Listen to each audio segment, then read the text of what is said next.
Pichincha Universal, generando noticias.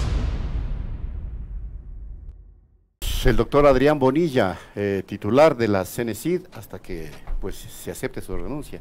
Sabemos que está en ese proceso de transición la Secretaría. Le saludamos cordialmente, Adrián, muy buenas tardes. Buenas tardes, Washington. María Isabel, qué gusto estar con ustedes. Bueno, realmente quisiera que tal vez nos dé una lectura, doctor, antes de iniciar con un repaso a lo que ha sido su tarea, una lectura de este recambio, este nuevo recambio. ¿Obedece tal vez a alguna estrategia nueva del gobierno? ¿Usted lo entiende cómo? A ver, si tomamos distancia más allá del hecho de la Secretaría de Educación Superior, lo que nosotros estamos observando es que efectivamente hay una reestructuración de lo que se conoce como el gabinete social, es decir, las funciones claves de la política social, que son educación, educación superior, salud, ¿sí? Cultura, por ejemplo, están cambiando. Entonces, esto es probablemente además coincide con los 2 años, un poquito más, de la asunción al poder del presidente actual, y esto supone probablemente pues un cambio estratégico, una construcción de prioridades nuevas, ¿sí? Dado que esas son las circunstancias del entorno. ¿Usted lo recibe con serenidad, como algo que es propio del ejercicio de un gobernante? Absolutamente, porque estos son puestos de libre remoción, es lo que quiere decir que se remueven libremente, y estos puestos obedecen, o sea, estos cambios obedecen a una necesidad de renovación política, ¿sí?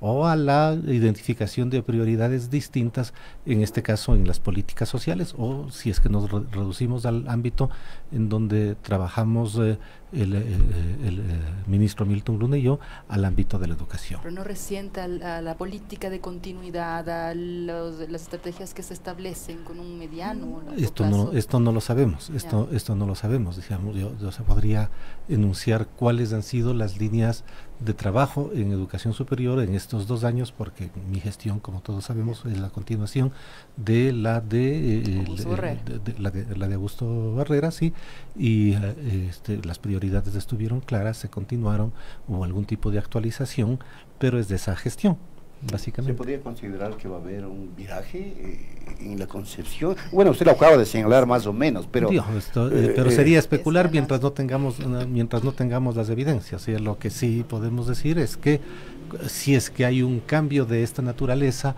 en una lógica gubernamental, esto se debe, o sea, además, si es que la evidencia no es que ha habido ineficiencia ni conflictividad especial, ninguna razón para que sí, se bueno, pida la renuncia, es que se requieren probablemente, o que las personas que dirigen los gobiernos visualizan nuevas prioridades y nuevas políticas. Porque se consideraba, ¿no? Y esto lo digo recogiendo un poco las opiniones de las redes sociales, que Adrián Bonilla, Milton Luna, la ministra de Salud, eran los últimos rezagos, si me permite el término, progresistas del gobierno de Lenín Moreno. Pues ahora salir ustedes la derechización absoluta, aunque me equivoqué en el término. Pero póngase absoluta, que venga un ministro mucho más radical que nosotros. Pero por lo que se ve, el señor Albán, que está sonando como reemplazo suyo, no es justamente pues más progresista de lo que se le conoce. Claro, un empresario, digamos, hasta que no se confirme las personas que nos van a reemplazar oficialmente, estamos básicamente especulando. Bueno, sí, por eso yo quisiera más bien replantear la pregunta para ya entrar en materia. Correcto. En el sentido de que la administración de Augusto Barrera, o la política que continuó el doctor Adrián Bonilla en esa línea, quisiera dejar algunos mínimos, algunas líneas de acción que deberían ser respetadas. A ver, lo que creo que podemos hacer es denunciar, yo puedo hacer es denunciar cuáles han sido las prioridades que yo tuve, ¿sí? Que no son contradictorias con la política previa, en donde yo fui responsable de la educación superior. ¿Sí? Entonces, en primer lugar, la idea de preservar, defender, fortalecer la educación pública, la pública.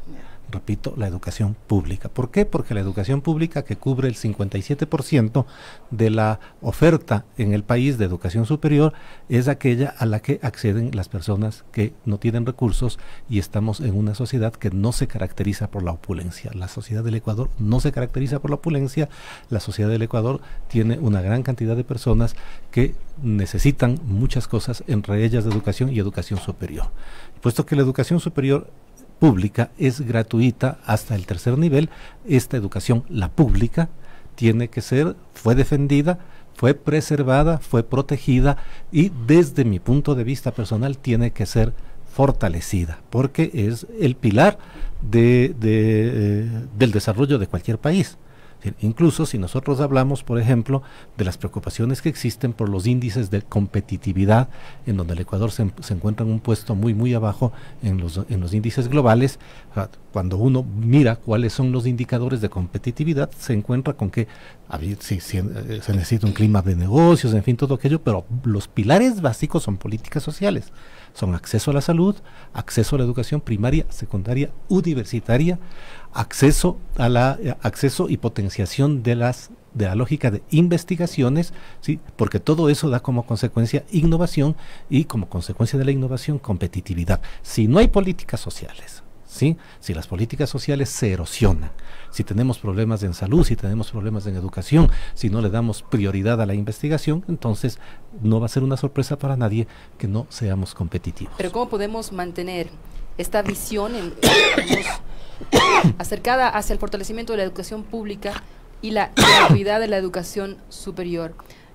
Fortalecimiento de los presupuestos, porque claro, también tuvo que lidiar con la reducción presupuestaria. No se redujeron los presupuestos, pero no se aumentaron. Ya, o sea, acordémonos que lo que ocurrió fue que el presupuesto el presupuesto inicial, así se llama, del año 2018 de las universidades y escuelas politécnicas, fue el presupuesto inicial en el año 2019. No se aumentó, pero afortunadamente no se redujo el presupuesto en el año 2018. ¿Pero eso fue por la movilización de los estudiantes o más bien? Fue todo. Ya. Fue todo, claro, o sea, fue una preocupación, una sensibilidad del conjunto de la sociedad, lo que permitió que se corrigiera la primera proforma y tuviésemos al menos un presupuesto que no rebajaba el del año 2018. Ya, entonces no se tocó ningún centavo de aquella. No, el presupuesto inicial es del mismo, pero esto no quiere decir ¿qué puede ocurrir el siguiente año? Que las necesidades sean las mismas, las necesidades son mayores. Las necesidades son mayores. Se aumentó el número de cupos, ahí evidentemente. Se aumentó el número de cupos, claro, pero el número de cupos se aumentó gracias a no solamente incentivos y también a la preocupación social, sino a la cooperación de las universidades públicas, ¿sí? A la cooperación de las universidades públicas, que obviamente fueron sensibles frente a una necesidad nacional. La necesidad nacional del Ecuador en estos momentos, central en la educación superior, es acceso. Pero no es contradictorio, usted dice que no se aumentó el presupuesto, pero sí el número de cupos. Para entender más cupos, no es contradictorio. Se necesita más plata. Sí, por supuesto que se necesita más plata, o gastar mejor la plata, priorizando, por ejemplo, la docencia. O sea, hay que priorizar la docencia, hay que prestigiar la docencia, ¿sí? Eso no significa que no se debe investigar, pero no se puede dejar de dar clase. Hay que volver a prestigiarla. O sea, de alguna manera tuvimos momentos, o hay personas, o hay lugares en donde se cree que no dar clases le da prestigio a un académico. No es así, ¿no? Los premios Nobel más Nobel del mundo dan clases, ¿sí? Y dar clases es un proceso simultáneo a la investigación. Es como leer y escribir.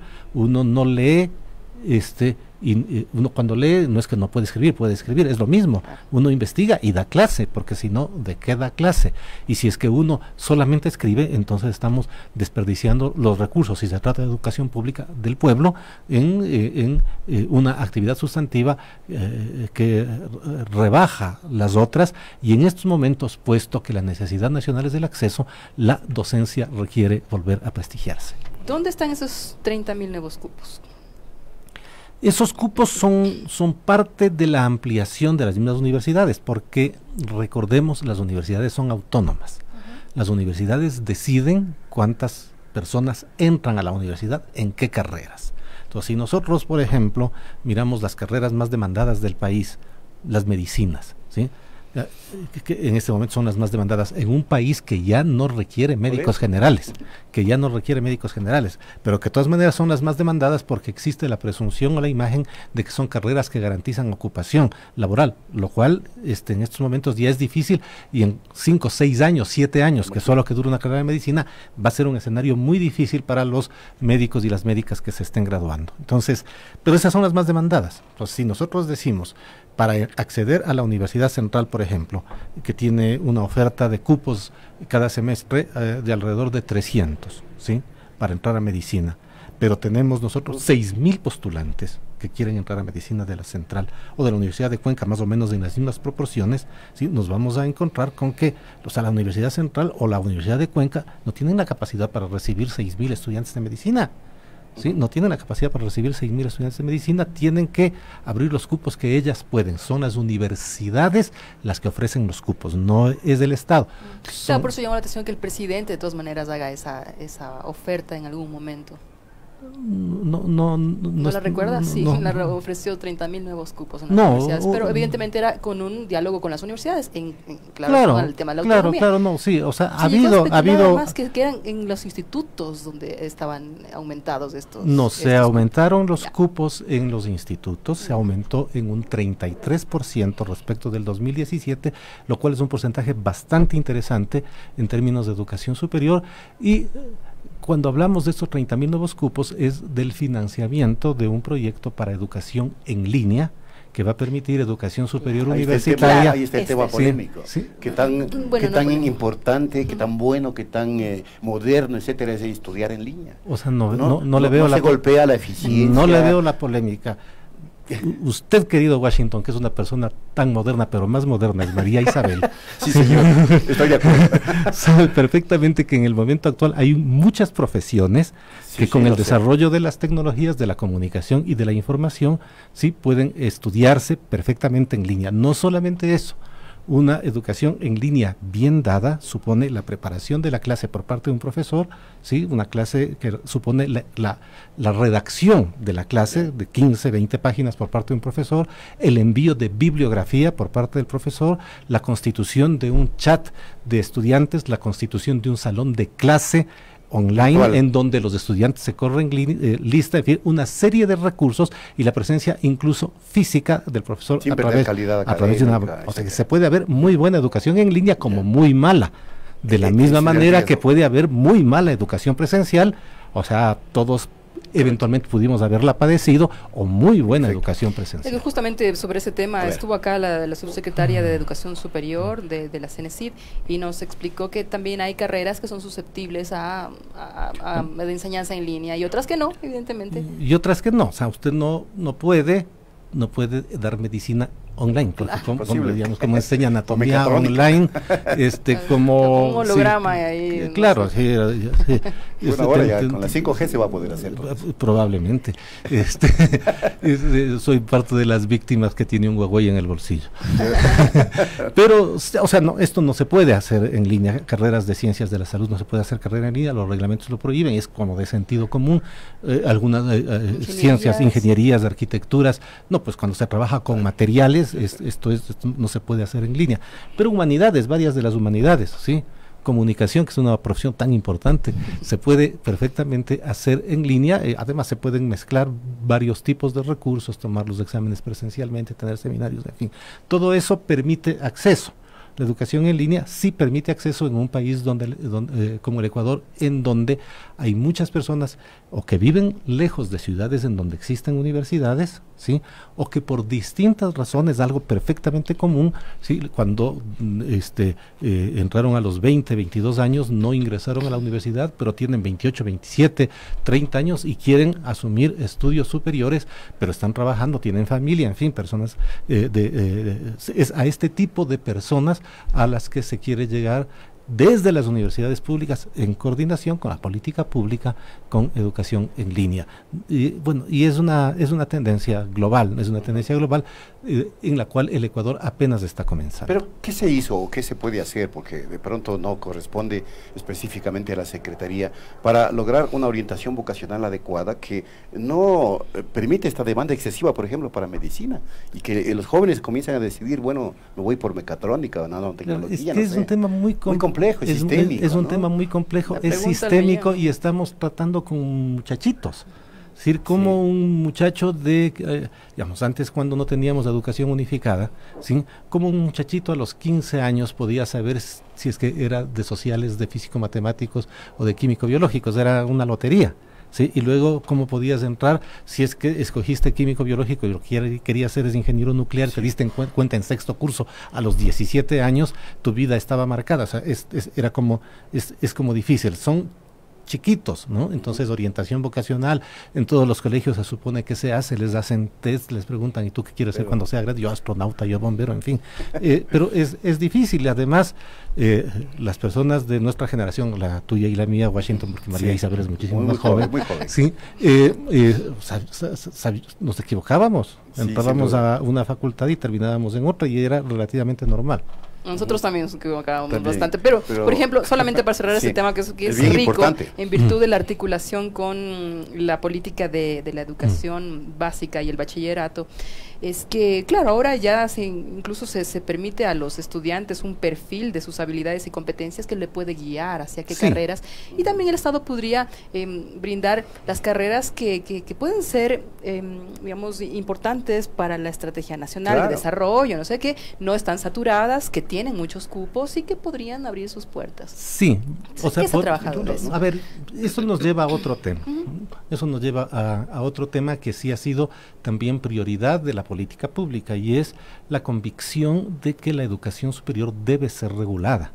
Que la educación superior no puede compararse con una feria de mercado en donde las universidades, en base a su autonomía, pues deciden hacer lo que quieran, carreras de 5 años, de 3 años, de 2 años, con cuántos créditos, con menos créditos, en fin, no, tiene que regularse. La educación superior es un bien público que tiene que regularse, y sería un gravísimo error para el país, para este país y para cualquier otro país, pero para desregular la educación superior. Ahora, esto que deba regularse no quiere decir que deba tener un régimen autoritario, impositivo, controlador, sí, al estilo de la novela de Orwell, 1984, un gran hermano vigilando. No, pero tiene que haber normas. Tiene que haber normas que garanticen la calidad, que permitan el acceso y que de una u otra manera racionalicen aquello que se ofrece en la educación superior en relación a lo que se llama pertinencia, que no es otra cosa más que la identificación de las necesidades nacionales. Pero igual son las necesidades de un país como el Ecuador, las necesidades son las de una sociedad en donde todavía hay altos índices de pobreza y de pobreza extrema. Es una sociedad que requiere un mayor equilibrio, una distribución de la riqueza, que requiere mayor equidad, que requiere mayor acceso, porque no hay mejor manera de combatir la pobreza que con el acceso, no es por ingresos, es con acceso, y acceso a la educación superior. Entonces, sí, estas son las necesidades del Ecuador, una sociedad que es todavía excluyente en términos de clase social, en términos de pertenencia étnica o cultural, en términos de vulnerabilidades como discapacidades, en una sociedad que es profundamente excluyente en términos de género. Ahí están las necesidades nacionales, ¿sí? Y una sociedad como la ecuatoriana requiere dar cuenta de esas necesidades para que pueda convertirse en una sociedad próspera. Una sociedad próspera es una sociedad de gente que es más igual y donde hay más equidad. Ahora, ¿qué temas, ya se va acabando el tiempo, por eso le pregunto esto, qué temas deja pendientes? Yo lo que creo es que quiere ir a ver Brasil, Paraguay, Washington. Bueno, pero deja pendientes algunos temas. Por ejemplo, desde mi punto de vista, el tema Yachay no se abordó con la entereza, con la potencia que debía abordarse, así como la creación de otras universidades, Amatahuasi, Santo Domingo, las 4 universidades amazónicas, etcétera. A ver, queda eso? Hay las 4 universidades que se crean a partir del 2012, son universidades que han podido trabajar bien, incluyendo la Universidad Yachay. La Universidad Yachay tiene problemas internos por distintas razones, que tienen básicamente que ver con un uso un poco dispendioso de los recursos, pero la universidad existe. Una cosa distinta es el proyecto Ciudad del Conocimiento. proyecto Ciudad del Conocimiento es un proyecto que desde mi punto de vista era anacrónico, ¿no? Este tipo de proyectos no funcionaron en América Latina y en otras partes del mundo a partir de los años 70 porque la lógica de producción que la globalización impone es como distinta, ¿sí? Entonces tuvimos grandes espacios de construcción tecnológica en otras partes en los años 50, en los años 60, en los años 70, pero luego en América Latina no hemos tenido, y ha habido varios intentos, ¿no? Por ejemplo, el panameño, en donde se intentó hacer en la zona del canal, que estaba controlada por los Estados Unidos antes de que esas tierras fueran devueltas a Panamá, una zona preciosa a un lado de la ciudad de Panamá, pues no funcionó la Ciudad del Conocimiento, porque ya la producción contrajo el tiempo, contrajo el espacio, se produce de manera distinta en términos globales. Pero más allá de eso... industriales que hayan funcionado, por ejemplo, como en Alemania, como en distintos países.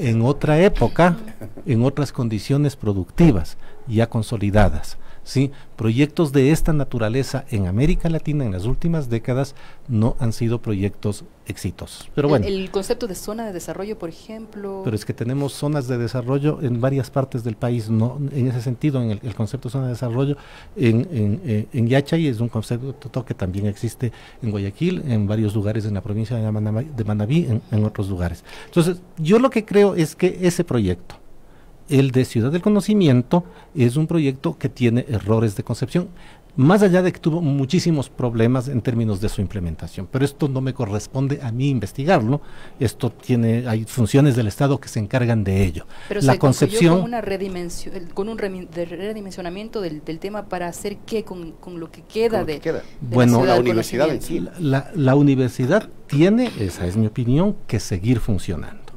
La opinión tiene que asumir, tiene que fortalecerse y tiene que especializarse en aquellas carreras que no se ofrecen en otros lugares del país. Tecnológicas, básicamente. Sí. ¿No? Hay algunas, hay como 4 carreras que no se ofrecen sino en Yachay. Estas tienen que preservarse.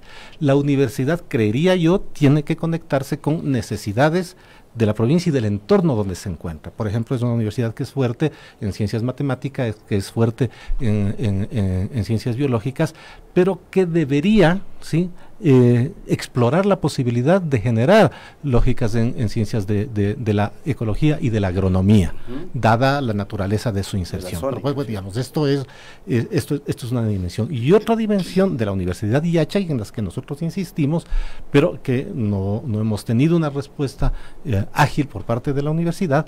Creo que una universidad que tiene tanto talento humano, porque tiene más de 100 profesores titulados, muchos de ellos personas que escriben con frecuencia en revistas científicas, una universidad en donde debería darse más clase por una parte, pero donde debería darse posgrado, porque ¿qué hace uno con 120 doctores, ¿sí?, en una universidad de pregrado? ¿Sí? Es una universidad que tiene que avanzar. En principio, las autoridades están de acuerdo, tiene que avanzar hacia el posgrado. El Ecuador requiere científicos y requiere especialistas, y en esa universidad existe el talento humano necesario para que esto ocurra. Entonces, desde mi punto de vista, ese es el salto que la universidad tiene que dar en estos momentos. Pero la Ciudad del Conocimiento. Las otras universidades emblemáticas, ¿sí?, la Universidad IQIAM, es una universidad especializada en ciencias biológicas, en ciencias del ambiente, funciona normalmente, es una universidad en donde desafortunadamente, a pesar de las facilidades que tiene, no tenemos una respuesta respecto de la demanda. No es una universidad en donde la gente demande mucho llegar, siendo una excelente universidad. La Universidad Nacional de Educación es una universidad que el país necesita y hay que fortalecerla, al igual que la Universidad de las Artes, ¿sí? El otro proyecto es un proyecto, volviendo al de la Ciudad del Conocimiento, es un proyecto que no despegó, y no es que no despegó en este gobierno. ¿Pero qué va a pasar con eso? No despegó en el gobierno precedente. Existe un proyecto, ¿no?, para la construcción de una zona productiva, ¿sí?, que se articule con la universidad, en donde eventualmente pueda haber una conexión en términos de innovación entre producción de punta, de bienes agrícolas, por ejemplo, que se conecte con la universidad, que tiene todas las otras disciplinas. Pero esto es un pendiente, esto tiene que ocurrir. ¿Y quién? Porque nos dijo también tiene que consolidarse. Que estaba con cupos que no habían sido no, ocupados. O sea, es una universidad tan buena que debería tener más demanda. Esa es mi opinión. pero ahí hay que promoverla mejor, pero no se la debilitó, ¿no? No, Iquian está bien. Dijo, por lo que se va a crear otras universidades exacto. en la Amazonía. Iquian funciona normal, Iquian funciona bien, Iquian requiere, como todas las universidades, más recursos. Yo no veo problema en ninguna de las otras 3 universidades nuevas. Ahora, los jóvenes de Yachay, y vuelvo al tema, es porque vinieron acá y dijeron, bueno, estamos con miedo, que nos van a cerrar la universidad. No va a debilitar. Yo espero que no se cierre la universidad, no encuentro la razón por la cual deba cerrarse esa universidad. Bueno, el tema becas, ¿cómo lo evalúa? A ver, ahí hubo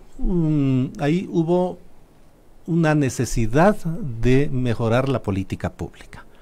Básicamente porque era una política que era regresiva, los economistas dirían que era regresiva en algunos temas. Por ejemplo, las becas de carácter internacional de pregrado, ¿sí?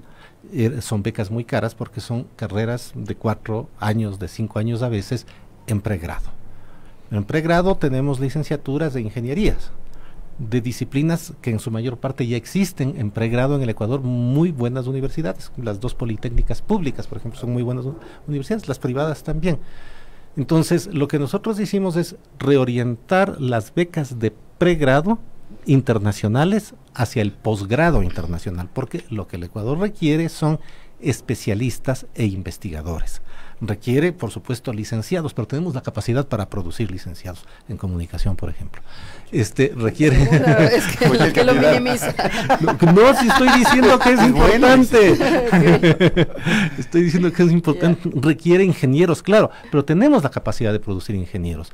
No tenemos en todas las disciplinas capacidad para tener buenos maestros y buenos doctores.